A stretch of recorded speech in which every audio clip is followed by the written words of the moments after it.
This video is called Anatomy of a Corporate Cover-Up. So let's define anatomy, the study of the structure or internal workings of something.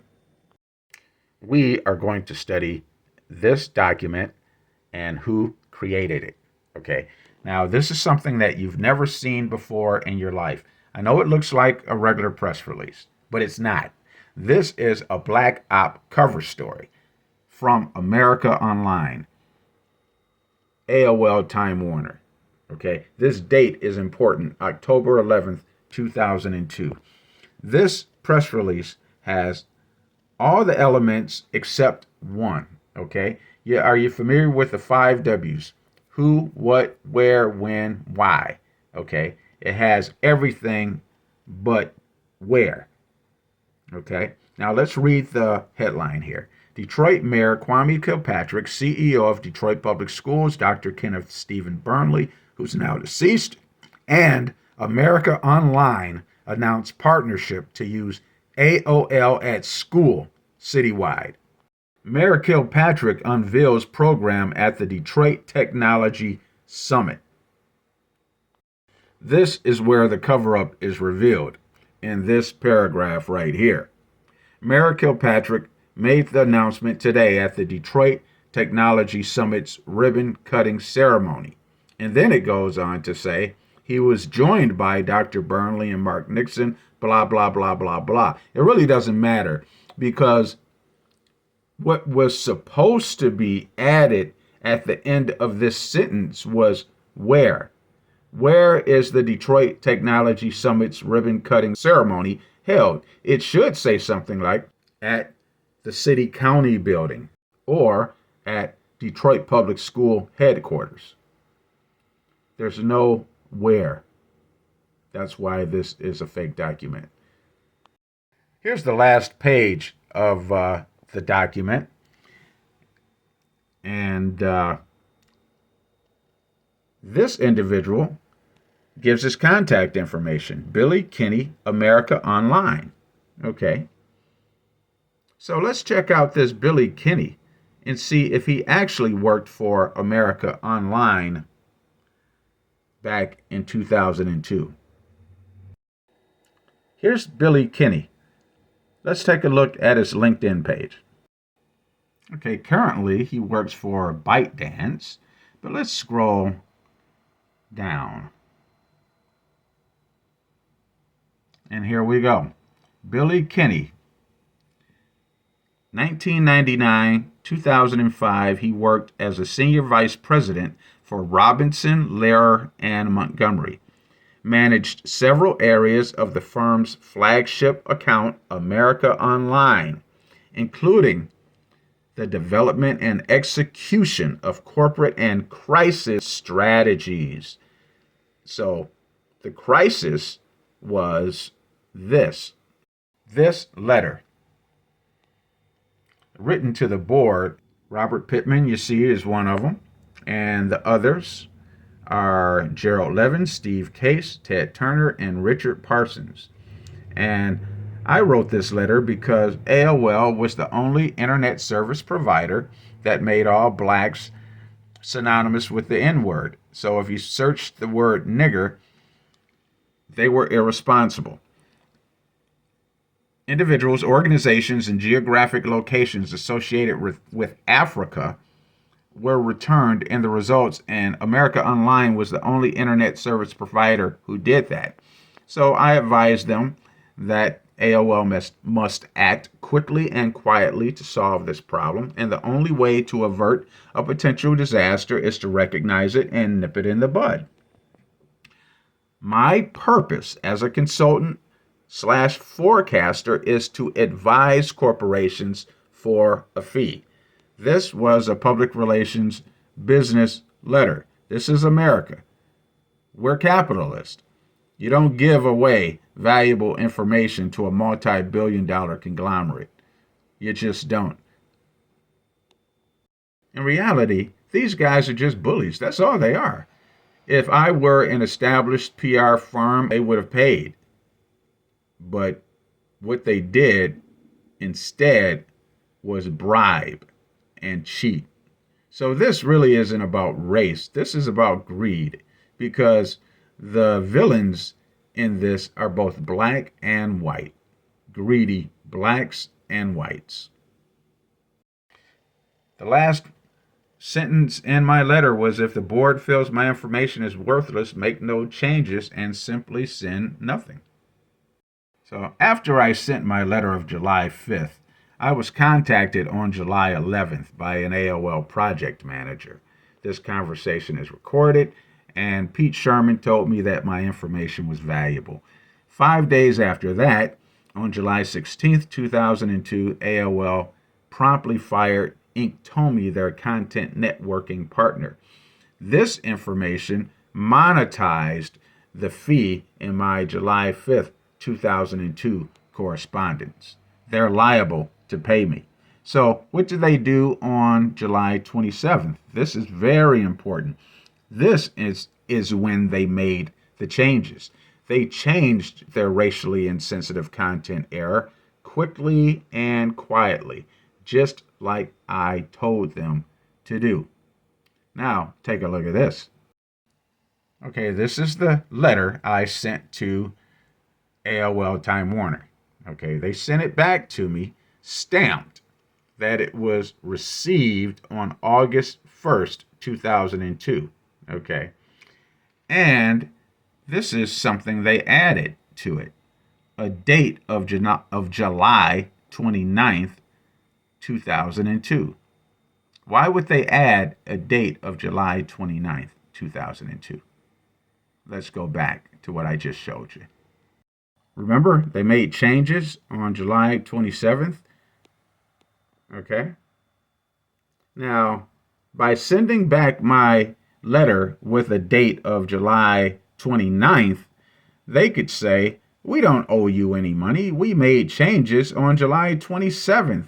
We received your letter on July 29th, 2 days after we made changes.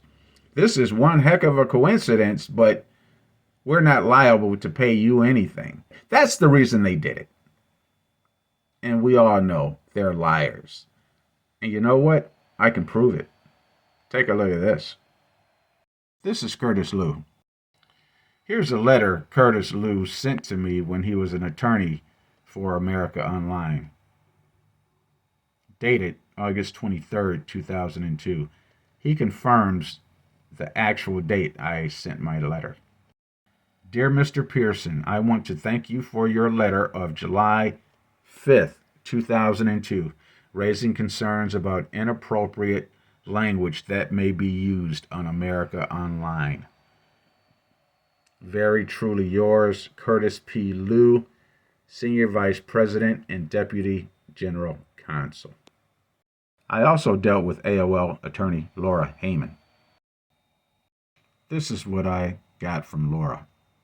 Dear Mr. Pearson, I am writing to you on behalf of America Online Incorporated in response to your recent correspondence and telephone calls. After reviewing the past correspondence, it occurs to me that you may not be fully aware of how a search engine operates. Really, Laura? If I didn't know how a search engine operated, how could I investigate the world's largest internet service provider, America Online, back in 2002 and discover their operating system? I investigated and discovered that the content networking partner of AOL, Inktomi, and their product, Personal Edge, was the reason the content error occurred in the first place. To make this cover-up work, they had to bribe people, and they did. Kwame Kilpatrick, mayor of Detroit, in jail for fraud and racketeering, pardoned by President Donald Trump January 19th, 2021. A cover-up like this also could not succeed without the participation of the NAACP. Impossible. This is NAACP attorney Anson Asaka. Let me show you a letter he sent to me.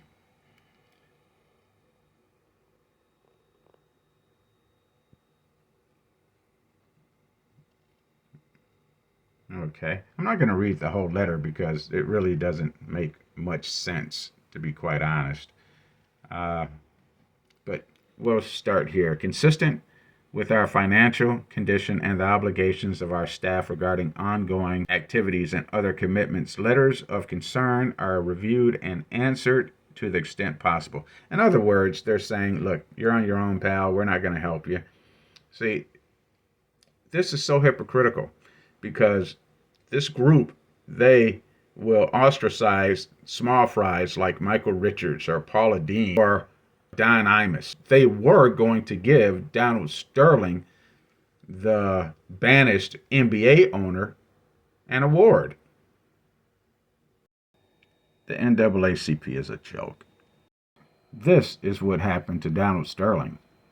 Effective immediately, I am banning Mr. Sterling for life from any association with the Clippers organization or the NBA.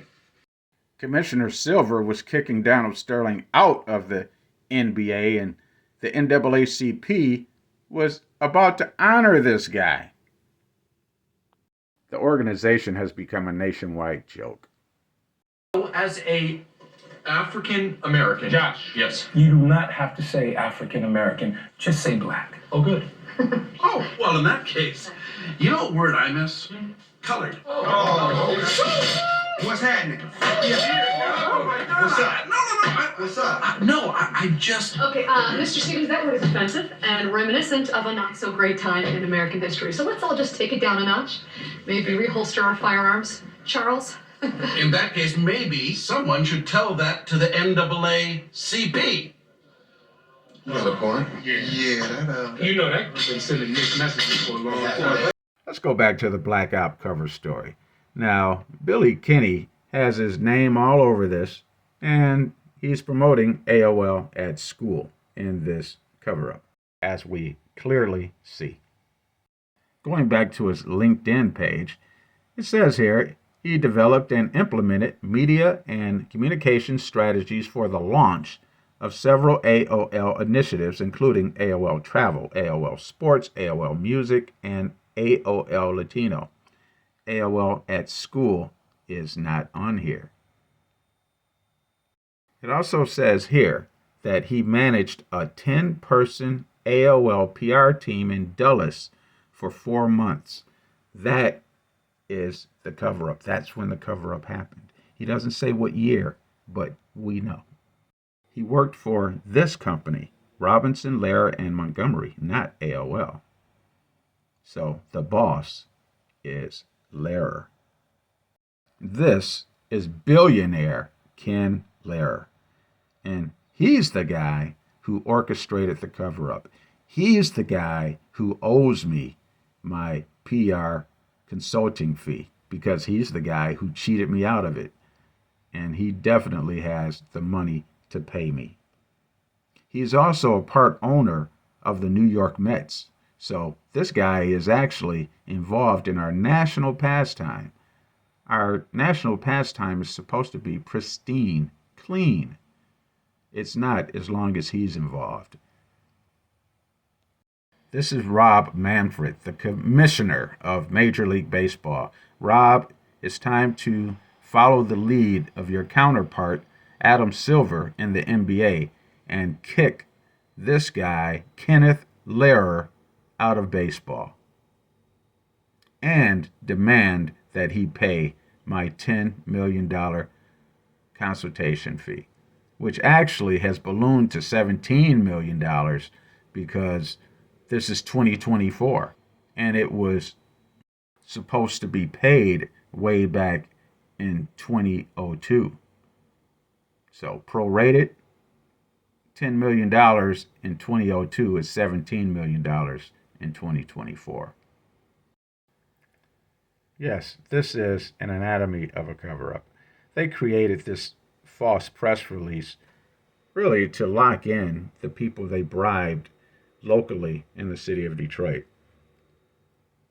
I mean, so really, Kilpatrick, even though you got paid, you're a victim too. You really are. That's why you should come into the light and join my side. For the second guessers out there, check out this date, October 11th, 2002. Contact the Detroit News, contact the Detroit Free Press, and see if anything happened on that date. And you will see that nothing happened. Remember, this is the largest media conglomerate in the world, okay? And they're partnering, supposedly, with the mayor of Detroit and the CEO of Detroit Public Schools.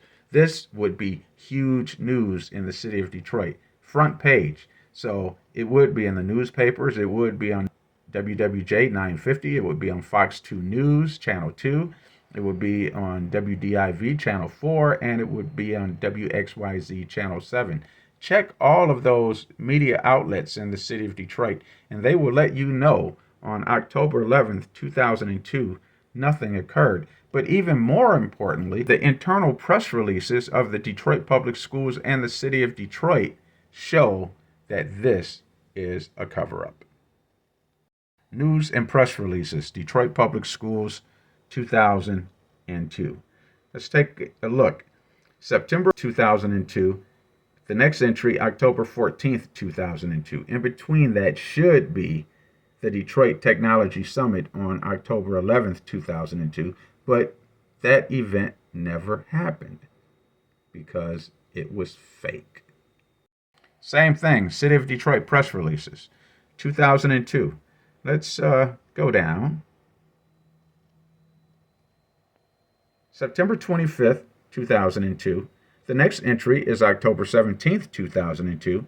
There should be something October 11th, 2002, if the Detroit Technology Summit was real, which it wasn't. So imagine this, a major conglomerate, the world's largest media conglomerate, creates a corporate cover-up, a blackout cover story, bribes nationally known organizations, and bribes politicians to disenfranchise you. One person. All of this is for one person, and I am that person. If this isn't a big David versus Goliath story, I don't know what is. Help. Contact Major League Baseball. Contact the commissioner. And then contact the Department of Investigations. And then contact me. This is my contact information. You could also send me an email at tms@servicestarnetwork.com. This is not good. Think about it. This could happen to you when a billionaire, a group of billionaires, cheats one man, one person. Think about that, folks. And do this for me. Mad, you son of a bitches, get mad! Mad, you son of a bitches, get mad! Mad, you son of a bitches, get mad! That's what our adversaries have, and that's what we need to win. I believe in sharing. Contact me, help me, and profit. This investigation has been brought to you by